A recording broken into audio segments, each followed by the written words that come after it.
Well, you try to copy and emulate everybody else, and the thing is, you're not a 10 everywhere, Right. but you are a 10 somewhere. The law of the harvest is like the harvest is always later, but it's always greater. So time plus consistency equals results, and that's in everything in life. At 19 years old, had a moment that everything came kind of crashing down. I did believe in Jesus, I believed in God, but I believed that he was distant and not close, and I believed that I couldn't measure up, so why even try? So in a moment of desperation, I kind of like was done. I tried to end my life, and I had an encounter with Jesus. The presence of God showed up in that room. People are like, well, what did he look like? I'm like, I didn't see him. I was on the ground, but well, how do you know it was Jesus? I'm like, well, when the real Jesus shows up, he needs no introduction. Remember when I used to train with you? How's your training program going? My training program is going good. What kind of supplements are you taking now? Vitamins, creatine. That's about it. I'm not taking much right now. You're not taking too many? No, because I just moved to our new house, and it's just not really set up like I want it to be. How long though did we work out? Like there was a little period there where you were kind of my trainer. I was just trying to learn some stuff, you know. But I was failing a little bit. No, you did just fine. Yeah, you did just fine. You did whatever the task was. You attacked. I got a little jump start. You kind of jump started me. Yeah, which so yeah. But we go all the way back to we were talking about it. I think it was like 1999. Mm-hmm. You and Betsy, y'all were recently married, which I had Betsy on here not too long ago, where we just talked about platforms and raising up people, and so you guys got married, and then y'all came to visit for the weekend, and it's just one of these things where God, started stirring something in y'all, and then y'all went back and like fasted and prayed, and because we at that time were feeling, Betsy probably more than me, feeling that God was leading us to something different, and we had both moved from her from Tennessee, me from Louisiana, and we had met there, and that's where we met you in that church. And so we kind of was like, this is where God's kind of planted us for the time being. And so I was taking that really seriously. Like I'm just kind of person that whatever the last thing God has asked me to do, I'm going to do. But we came, she led worship, and you begin to cast a vision that I didn't even really know was out there. I'd never heard it before. I mean, it sounds funny now, but you're talking about discipleship, and I was like, what's that? There's 12 disciples, So we were in this presence-driven, experiential kind of flow, but we were needing discipline, discipleship. We were needing definition. And you begin to speak to all those things, and it just really resonated. Honestly, it messed me up. It really did, because I went in the bathroom and I started crying. I didn't know why I was crying.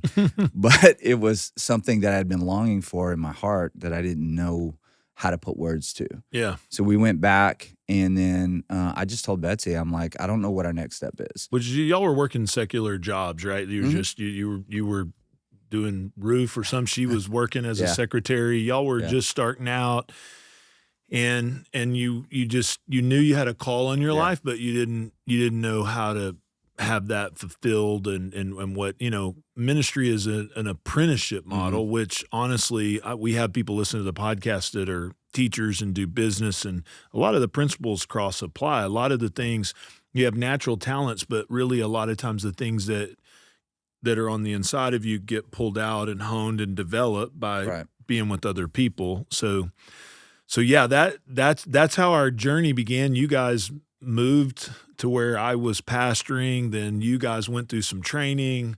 We began to disciple, develop you guys. We had a group of people, and then in 2002, we all moved to the Dallas-Fort Worth Metroplex and started Milestone Church. And you were the youth pastor and the janitor and the setup guy and whatever it is. All of it, all the above. But, is it pretty crazy for you now to look back? Because I remember you saying, hey, I'm believing we could have 1,000 youth on Wednesday night. I'm like, I never even heard of that, Yeah. And so then to think we just had like our super series. So at all our campuses, like 3,000 teenagers meeting on a Wednesday night, and then now our college, which I want to talk to you about. Is it kind of crazy to you to see what's happening now? So crazy because when I moved here to Texas, I moved with a duffel bag of clothes and a one-way ticket on a Greyhound bus. Yeah. And I had a radical encounter with Jesus. I felt called to ministry, but I didn't even know what that meant. I had no concept of what that even was. Ministry to me were people who were come to restaurants on a Sunday, make a mess and leave and say, God. And I was like, that's not me, God, you know? Yeah. And so looking back, God put a dream in our heart. And it was scary because I had never heard of anything. I might as well have been 10,000 students. Like that was unheard of. Right. And we didn't have any reference ability to look at social media and other people. So we didn't know what other people were doing. Right. We just knew what we had.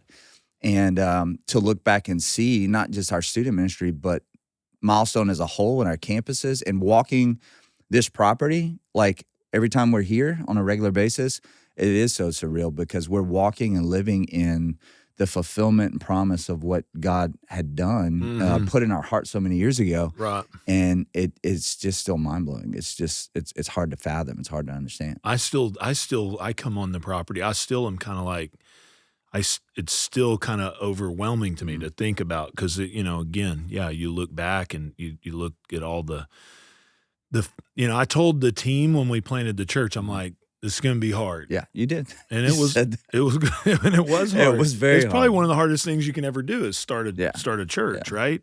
But I said, though, we are going to get to see a lot of things that we read in the Bible. And for a lot of people, they never take those steps of faith. So they don't see, I mean, we have seen the faithfulness of God. We have seen God's miraculous power. We have seen people saved and healed. And so a lot of times it takes sometimes people to see something by faith so other people can see something in reality, right? But we could see it, but it's still crazy now to see it. Yeah. Because it's long, slow obedience in the same direction. The law of the harvest is like the harvest is always later, but it's always greater. So time plus consistency equals results. And that's in everything in life. That's in working out. That's in whatever it is you do. So just keeping our hands to the plow and encouraging ourselves whenever we were discouraged, and there were a lot of those moments, but just going back to what did God say? What has God promised? And you got to have a picture of a preferable future. The Bible talks about people that don't have vision cast off constraint. And so we always were looking obviously to Jesus, but it was what was he going to do in and through us? And how could we just not get in the way of that? And just keep saying yes every day, keep showing up. And the more you keep doing that, you look back and you're like, how did all this happen? Yeah. It didn't happen overnight. It happened by a group of people who just dared to believe that God would do something with their lives. We're all different. We all come from different backgrounds, different personalities. But what we did was we laid our preferences on the table and we said, it's all for one for all. And we would be able to build something better together than we could ever do on our own. Right. And you just keep doing that for a long time and you look up and you see God's faithfulness. Yeah.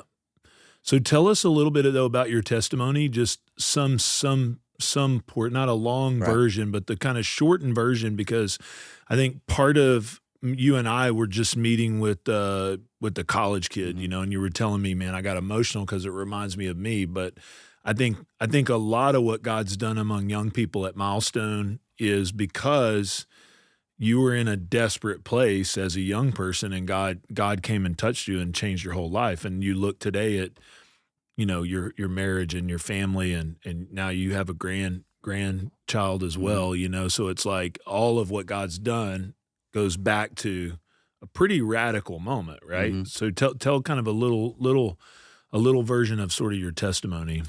So constantly being shifted around between two sets of parents. From the time I was in 4th grade to the time I graduated high school, I went to a different school every year. And that was because I was moving between my mom and my dad. So between Texas, Louisiana, and Florida, I'd always move. And the reason I would, because I was a middle child. And so honestly, I would get in trouble a lot. And so my dad was like, you got to go. And then I would go and live with my mom, and there were no rules, and I was craving structure. And so I would get shipped back off. So I really had, I guess, what you would consider an orphan spirit. I didn't feel like I belonged anywhere. I didn't feel like I had a home. And so, anyway, I basically, at 19 years old, had a moment that everything came kind of crashing down and tried to end my life one night. And I did believe in Jesus. I believed in God, but I believed that he was distant and not close. And I believed that I couldn't measure up. So why even try? So in a moment of desperation, not trying to cry out for help, I kind of like was done. I tried to end my life, and I had an encounter with Jesus. The presence of God showed up in that room. And, when I tell that, people are like, well, what did he look like? I'm like, I didn't see him. Yeah. I was on the ground, but, well, how do you know it was Jesus? I'm like, well, when the real Jesus shows up, he needs no introduction. Yeah. I knew immediately what happened, and I felt a hand touch me, and I knew it was Jesus. And you would think in that moment that I would be like, oh, you're real. Like, this is not a fairy tale. And that's not what happened. I was screaming, I want to die. Where were you when this happened and that happened? And best friend walked in, didn't know I was there, lying on the ground, and I look up at him, and he's like, oh my God, thought I OD'd. I was involved in a lot of things I probably shouldn't have been. And I'm telling him about Jesus showed up and thought I was crazy. So he started calling 911, and I was like, stopped him, and then friends came over. The gist of it is 5 days later, I gave my life to Jesus. One of my friends that was there, he said, man, my mom's a strong Christian. And I said, can we go talk to her? I'd never met this woman before. And so I told her my story, what happened. She believed me. None of my friends believed me. And I said, ma'am, I don't know who you are, and I don't even know who I am. Mm-hmm.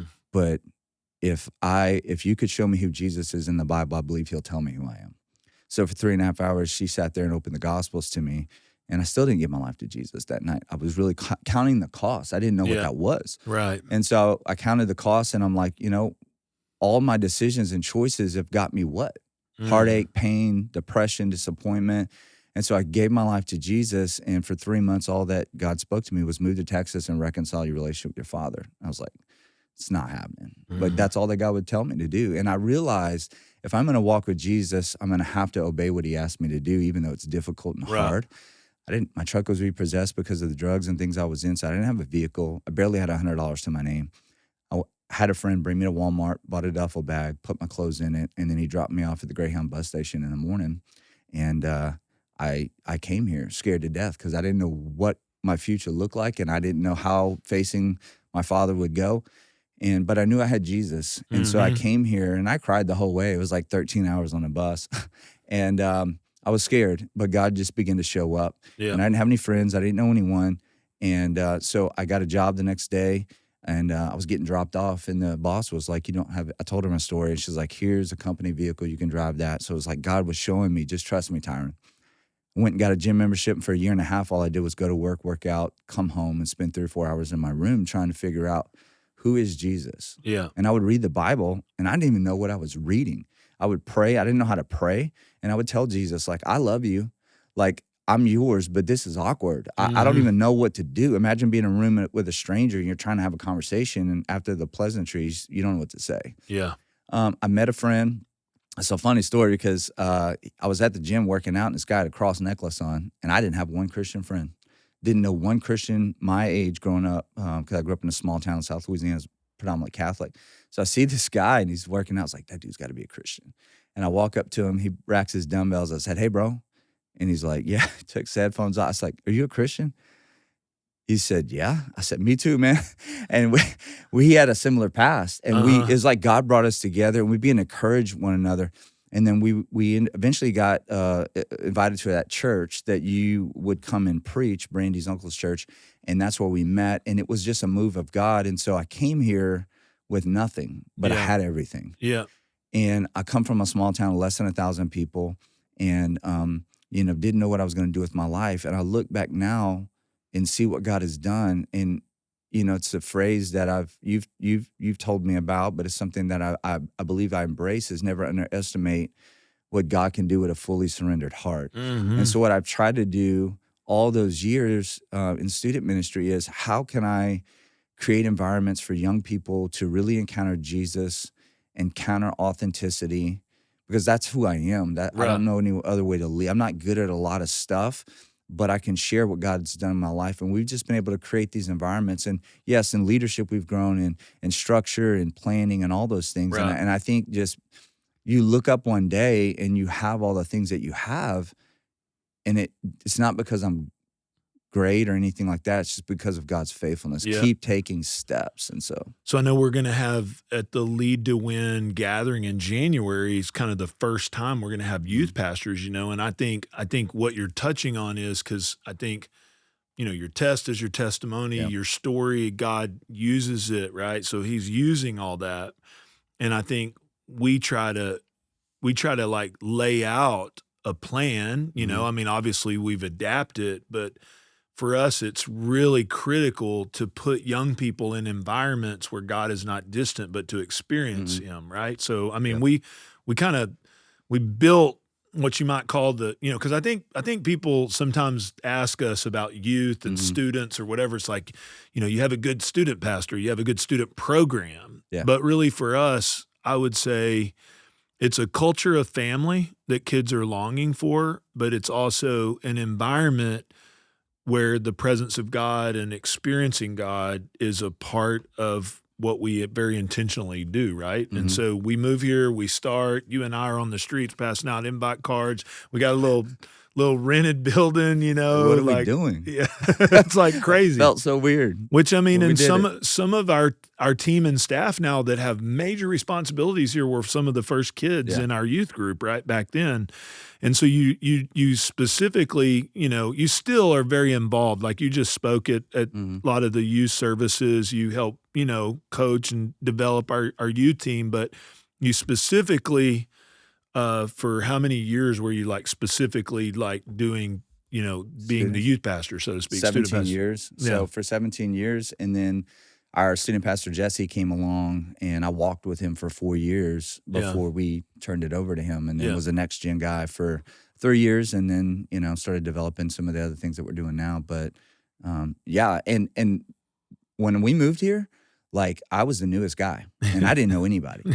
And when I'd been had the longest tenure of anybody in this area for, so that's not me. That's just, people are like, well, did you aspire to be this? Or I was like, why would I want to usurp God's plan and process? Like, whatever God said to do, I'm going to keep doing that. Right. And now that doesn't mean there weren't times, because I remember a conversation with you, and I'm 40 years old.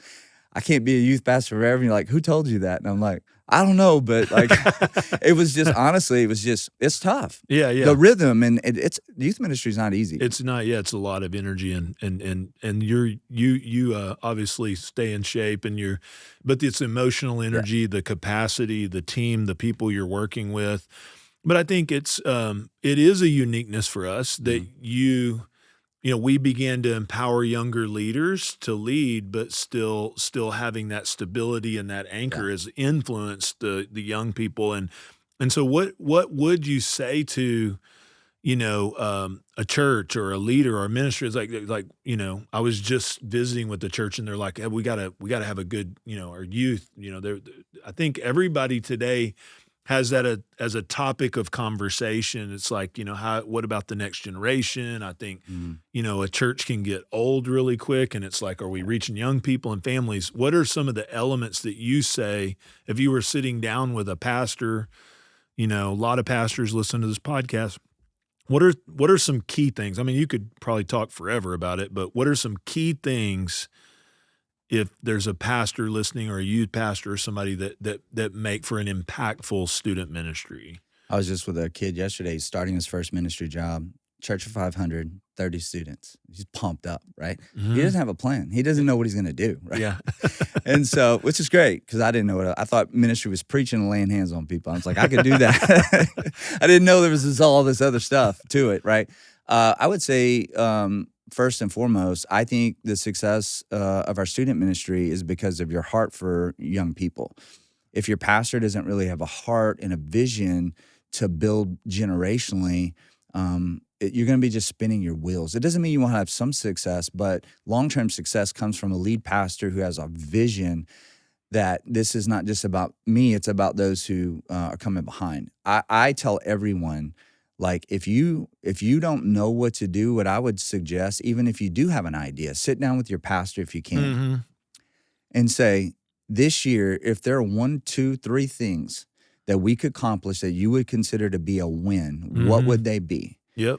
And whatever he says, that's your target. Yep. Make that your target. Clarity is your friend. Yep. Because if you just start trying to build, but you build a different vision that's division, you're going to be in opposition with your senior pastor. I would say that is number one. Two, you've got to have some sort of a plan. Yeah. You've got to have some sort. And so for me, I think of on one side, it's being spirit led and it's being, discerning. Right. But on the other side, it's leadership and a plan and having targets. Right. So I think you can start with a simple plan and have the big rocks be vision from your pastor. Now, if you are a senior pastor out there and you're like, well, that's why I hired this guy, I would just maybe encourage you, man, you don't have to have the whole plan for your youth pastor, but he needs help. Yeah. They need help. Send them to our deal in January. Yeah. But, I mean, the pastor should come, or you guys should do it together. Like, we were always evaluating it together, talking about it. And sometimes those targets would shift a little bit depending on the season that we were in. Yep. And sometimes I would come up with a plan and I would lay it before you and you would say that you're focused on the wrong thing. And I never took it as correction. I took it as clarity. I was like, thank you, because I'm just trying to win. Right. I just want to win. And I think for student pastors too, senior pastors need to help student pastors learn how to find their voice. Right. And that takes time. Right. But when you try to copy and emulate everybody else, and the thing is, you're not a 10 everywhere. Right. But you are a 10 somewhere. So how can you take what God has wired you and your experiences and the vision of the house and let that come through where you kids know if you're fake. Yeah. They know if you're trying real hard. And they're brutal. That's why youth pastors are some of the best communicators, because if you can communicate to that audience, then you're really good, because they don't they don't really fake it very well. Yeah. So I would just say sit with your pastors. Yeah. Think about like what are some couple of things that this is what I want to see. It could be a problem you want to address. It could be, hey, I want to change the culture. Whatever it is, like just give them some targets. So we build kind of a roadmap. I mean, we're a Wednesday night youth service, so in our campuses, you have junior high and high school, and then, at Keller, and as our group got bigger, we split to high school, junior high. So we're going to even have somewhat of a rhythm, the same way the church has a message map on what we're taking them through and when. We've mentioned Super Series, so we have a couple of times a year that are really kind of outreach, invite, food, kids. And then for years, we had a spring retreat and then an in-town fall kind of disciple. Now it becomes a little bit harder to scale that when you get bigger. But we still have this big spring retreat that's called Battle of the Sexes, built around sex, dating, all of these things that are very important to parents. Camp is a big deal to us. We're still, we're even working through that now with the numbers that we're seeing, the volume, but as many kids as we can expose to, like, experiences, right? Again, if we're a camp people because we all got impacted in these settings, but if we needed to get away from the noise, then how much more does this group? So I think thinking about what settings are you putting in place where kids can encounter God, experience God, and so we've kind of built along that. Then leads to, it wasn't just about our student ministry. We were always doing summer internships and apprenticing things, and so one of our things is this summer internship, what we call NGSL, that's a next gen student leadership, where we select kids that apply. They get to spend time with us, very intentional thing. Summer staff, intern. We kind of have a lot of different layers of the ways we get some of our kids that go off to college, come back, work with us in the summer. We're just continuing to kind of have this pipeline farming deal of young people. But then in 2020, we started Milestone College. So we have Milestone College in partnership with Oral Roberts University. And so they carry kind of the accreditation partnership side. And then we have these students here with us. We have our largest incoming cohort of kids coming up. We have 43 kids. We're approaching 100 students. And you were doing youth ministry, then we start stepping into this college. We kind of get it going. And then a few years ago, I was like, you're in. All right, you're in. You're stepping in. And I think one of the reasons was somebody told me is like, well, you have Tyron, who's built your next gen culture. And I know, you wasn't exactly like a lot of things with God. You weren't like, oh, I'm going to be running a college. Right. But what you really understand is there's the academic portion, and we have an academic dean and teachers and ORU partners.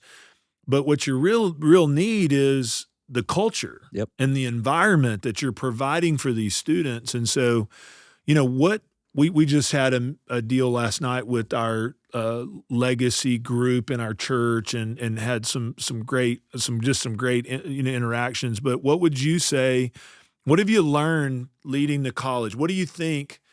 What do you think? At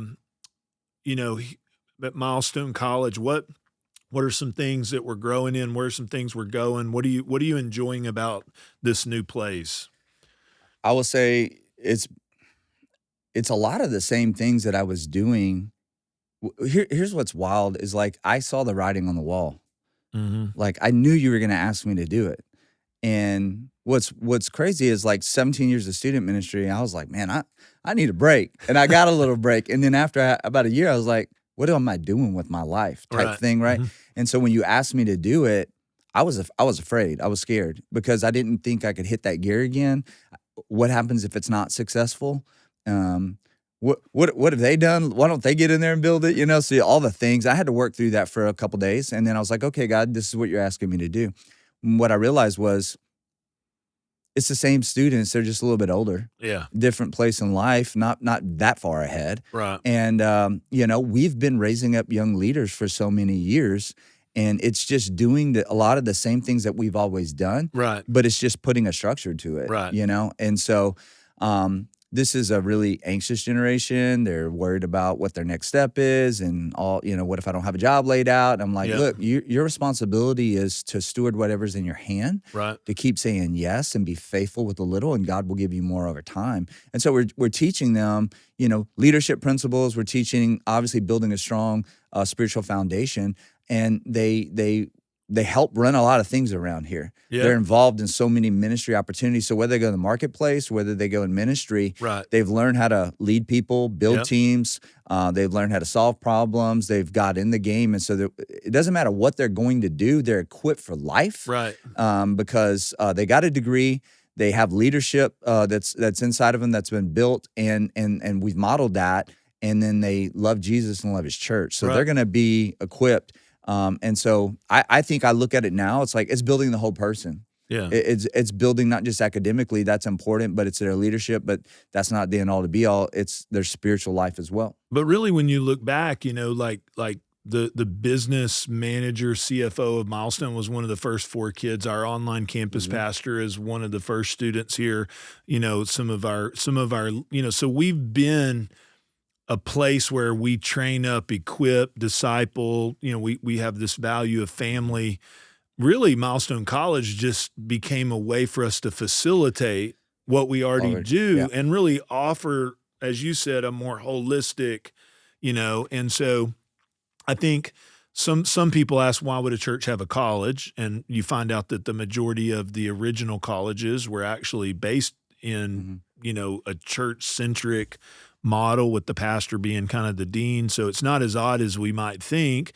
But what you're really, you were just mentioning, what are your strengths, right? So we're not going to win at, NCAA football and all of these other things, though we're developing more with student life. And we just introduced last night a building for our college and some things that we're believing for. But at the end of the day, what we offer is we're going to give you everything we've got, and you're going to get to be in a formational and highly practically using leadership. I think a lot of people talk about leadership, but like if you're a local church, come get you some. You know what I'm saying? That is true. That is true. I mean, it's raw. We work with volunteers. Yep. You got to be resourceful. So I would say something we enjoy. Like I just had a whole group of them come into our senior meeting talking about the weekend planning. Like we enjoy working with them. Like we don't, I've recently learned this, even coaching people. Not everybody works well with young people. Like they talk down to them, or they're, when I went to school, it was uphill in the snow. Like I think they can tell if you really honor them or you value them. Like we bet on, and we're raising them up for a purpose. Like I believe, you look at this last graduating class, a lot of them we've deployed into ministry opportunities. We opened 2 new campuses last fall, right? It took us 20-something years to build 2,500 seats. We opened almost 2,500 seats in 1 month last fall, and it starts getting real because what Jesus said is true. What do you got? Who's on deck? Who's on deck? Yeah. Do you have a leader who can? Yep. The 2 new campuses opened up on Wednesday night, and the 2 guys leading those youth groups both came up through the student ministry, right? Yep. And I mean, I think about Dalen, Hazlitt, like he got saved here. His family got saved here. They both went to Milestone College. Yep. Luca happens to be he married your daughter, happens to be his son-in-law. You didn't know that was going to happen, but he spoke the first night and had 700 something kids. I was just like, bro, you have no clue. Yeah, it took like 12 years. I mean, it's just crazy. So we preach this whole thing of we're going to let our, our ceiling be their floor, and you start saying that, and one day you look up, and that's really what's happening, you know. But maybe somebody out there, that they have. I think we have a business degree, and we truly believe that what we're going to do if a student comes to Milestone College is give them our best, and they're going to be more equipped for whatever God calls them to. Right. But we obviously do have a bent toward ministry leadership, but maybe somebody out there has someone they're kind of struggling or they're stalled out, or, what would you say if you were sitting with a student right now? Why would you want to come to Milestone College? What is Milestone College? Who are these people? Why would you want to come here? What do we have some uniqueness in what we have to offer to that student? I would say it's the opportunity that we do have, because we cannot compete with Baylor and A&M and all the thing. We don't have all the Greek life and the sporting stuff and events and all that things. But what we do have, we can maximize, and we're going to build young people in the areas of life that matter the most. Right. And that is your people skills, that's your leadership skills, that's your team building skills, that is your walk with Jesus, that is how to be a self-feeder, that's how to be able to serve other people. Obviously, you're getting your degree, but if you look at it, after you, many people, not saying you couldn't go to a regular university and get some of these things, but you'd have to go to multiple different places to get them. Right. It's all kind of here. So if you're like, man, I don't want to waste this season. I want to grow intentionally. We have a kid named Logan, and he's kind of sorting out if he's called or not, right? But he's like, I'm like, Logan, you could play football, D1 football. Like, why are you here? And he's like, because I know that these 4 years is an investment in my life. I want to grow in my walk with Jesus. I see what's happening around here, and that doesn't just happen by chance. I want to grow as a leader, and obviously I want to get my degree. And so if I have a degree, if I grow spiritually, and if I grow as a leader, I know I can be successful. So he's here. And it's kids like that, like Logan, who see, I want whatever's happening around here. I've had glimpses of it because I've been a part of our student ministry. I want to be in it. I want to be immersed in it. And so I would say, if you're a parent or if you're a young person, and why would you choose Milestone College? It would be for those reasons. We're going to develop your student, and not just academically, but in areas that really matter. Right. How to be a good employee, how to be a good teammate, how to solve problems, how to stand on your own 2 feet. Whenever you're facing pressure, what do I do with that? How to have your identity rooted in Christ and walk by faith. All those things they're going to get here. So it's a 4-year accredited degree. And we also like to tell parents that, like, your first couple of years, you're going to finish basics. And so we also have said to some students, coming a year or two, they're not sure, working on basics, but maybe they want to be an architect, and it'd be better to go to another. So we look at the value of helping bring definition and clarity to the calling and the purpose of that student, because that's what we do every day. Specifically for ministry students, though, ministry is an apprenticeship, right? Like you learn it from the context that you're doing it, and the danger of going to get ministry training, and we're not putting that down. I think anyone who's trying to move the ball forward, we're on the same team. Yep. But if you go and then you're there learning conceptually, but you're not connected.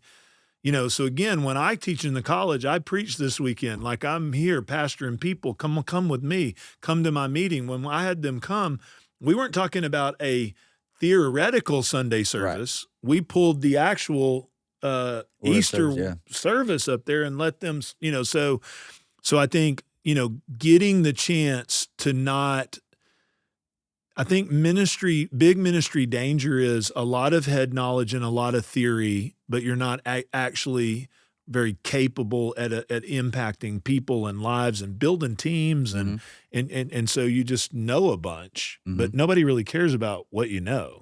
Right. So I think that hands-on engagement, I would say to a student, probably one of the most valuable things you get is coming to our staff meetings on a consistent basis. Sure. An actual, real life, right? It's like the difference in studying business or going to the staff meeting at that business every week, not that you don't need to study, right? You're going to learn a lot by being in the actual working environment. It's true. And the exposure we're able to give them to these students. And then we also have students that excel, and we have an ambassador program, and we're able to take these kids and give them exposure to environments, people, some of the people in our church, outside our church, that get to come in and pour into them. I think they leave with a pretty holistic deposit into their lives. And it's really something we're passionate about. I mean, it's crazy. Again, that's what we talked about from the beginning, right? Like we started Milestone with the vision. What if one day we could raise up a generation of Christian leaders that would go further than us and impact the world, And we just had our graduation. We just had several events, and I want to tell you, man, I'm really excited at just, you said it last night, right? Like you just be faithful, like, what was it you were saying that you just see God? I sense a momentum, I guess, of what God's doing. Without even really trying, we've always raised up young people, but it feels like I personally felt the other day, I was like, it almost feels like God saying, because you have continually done this over and over, and that you put a 10 over everybody's head, and you guys, we're kind of all or nothing people. We're going to give you everything we got, no matter who you are or whatever. God is just accelerating it, and He's sending us young leaders, and I'm like, they're just coming from all over the place. Yeah, I'm on phone calls all the time. I'm meeting with people all the time, and I'm just out fishing. I'm just like, I don't know. I mean, I'm gonna go try to meet with anybody I can, and I'm amazed by the quality and the level of students that God's sending us. I mean, everybody's important, but it's just like, it's just coming seemingly out of nowhere, but it didn't just happen. Right. It's we've always done it. It's just accelerating. And I feel like for where we're going as a church and planning multiple campuses, it's just God's timing. Right. Yeah. It's always about the leaders, right? Like, it's not, everybody thinks it's about resources, buildings, money. Those things are important, but it's always about the leaders. So if a youth pastor wanted to, or a pastor wanted to come with their youth pastor or send their youth pastor, then that's at leadtowin.com. And so we have that every January. You can reach out to our team. We're going to be getting more information about that. What if somebody has a student or a friend or knows somebody and they wanted to hear about, because we have Milestone College. We also have a paid residency program where we have people from around the nation apply, say, I want to come learn ministry. I want to come be with you. So we have applicants for that. Where do you find out about Milestone College or the residency program? Yeah, I mean, you can either just go to our social page, Milestone College, or you can go to milestonecollege.org. Find that out. Go to milestonechurch.com. We're on there as well. So pretty easy to find. And I personally would love to have a conversation. Anybody wants to have a conversation, because we're in the leadership business, you know. So Jesus, said to pray for laborers for the harvest field, and so At one point, you're just wanting money to pay people, Yeah. and you got a vision, but then it's like we need leaders to execute, Right. and that's the name of the game is leadership. And so I would say to a pastor, a church, a youth pastor, whoever, just start developing the people that God's placed in front of you. Yes. Because the truth is when you saw Betsy, and you saw more in Betsy probably than me, but I was a project and it's okay. But just your investment in me and in Betsy, and then in return, us just doing the same thing with young leaders. You look up one day and you have all these young leaders, and it's just because you were faithful with the few that God gave Exactly. you. Yep. And so I would even at our Lead to Win, event that we do with what we're going to do with student pastors is really help them how to think and how to build and how to build a strategy. And I would say I would caution people from adopting models and just trying to go, if I do X and I get this, and it doesn't work that way. You're looking for how to think. You're looking for like what are ways to build in my context, and how do I incrementally apply those. And so we love. I just sat on the upstairs, in your conference room with that guy that's going to be a youth pastor, and I just laid out his first year. Like, I'm not saying do this. I'm saying here's how you think. Right. Here's what you need to think, and here's the big components. And he was just like, how did I was like. A lot of time. I didn't start like a lot of time. I'm going to tell you, we want this to be a place where, youth pastors are coming, getting encouraged, we want to give away what God's given to us. So I'm excited about that in January. So I would just encourage people to spread the word. It's a free event. So we give it all away. So that's another thing. So we'd love to have people. So we're going to keep marching forward, keep pouring into young people, seeing God do amazing things. I want to say thank you for checking out this episode of the Lead to Win podcast. I want you to know that I love and my team loves getting this kind of content into your life so it can help you lead and win at what matters most. So I'd love for you to do me a favor, like, comment, especially subscribe if you would, so that we can make sure that we're able to get to you some of the things that are going to help you lead to win.